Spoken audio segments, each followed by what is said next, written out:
हेमलता बेरवा को बहाल किया जाए और शिक्षा मंत्री को बर्खास्त किया जाए।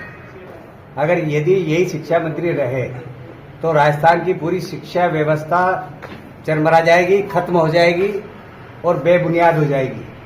क्यों कि शिक्षा मंत्री को इतना ही ज्ञान नहीं है कि आखिर सावित्रीबाई फुले कौन थी और सावित्रीबाई फुले की तस्वीर 26 जनवरी को क्यों रखी गई। कम से कम इसकी जानकारी तो शिक्षा मंत्री को लेना चाहिए।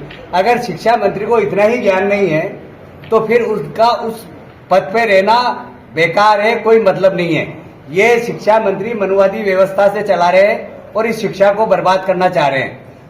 सच्चाई को छुपाकर, झूठ का सहारा लेकर वापस इस समाज को, इस देश को गुलाम बनाने की व्यवस्था जो षड्यंत्र द्वारा रची जा रही है उसको खत्म करें। अगर सच्ची सरकार है तो शिक्षा मंत्री को तुरंत प्रभाव से बर्खास्त करें और हेमलता को बहाल करें।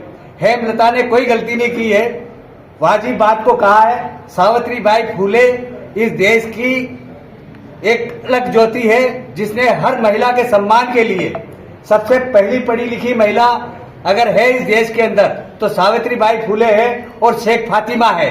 इनके अलावा कोई तीसरी महिला कोई पढ़ी लिखी नहीं थी। तो फिर उनने पूरा क्या किया। अगर उस देवी को उस दिन जब हमारा भारत आजाद हुआ था, बाबा साहब ने संविधान लिखा था, जिस दिन संविधान पेश किया गया, कानून लागू हुआ इस देश के अंदर, उस दिन अगर सावित्रीबाई फुले की अगर तस्वीर लगाइए तो कौन सा गुनाह हुआ। मैं पूछना चाहता हूं बीजेपी की सरकार से कि तुम्हारी सरकार झूठ-मूठ की सरकार है, काल्पनिक सरकार है।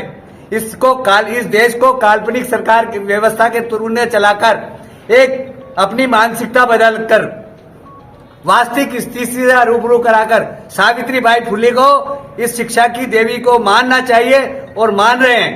लेकिन ये मदन दिलावर जी क्या पता किस मानसिकता के हैं जो शिक्षकों के साथ इस तरह का व्यवहार कर रहे हैं, उनको गुलाम बना रहे हैं, शिक्षा को नष्ट कर रहे हैं।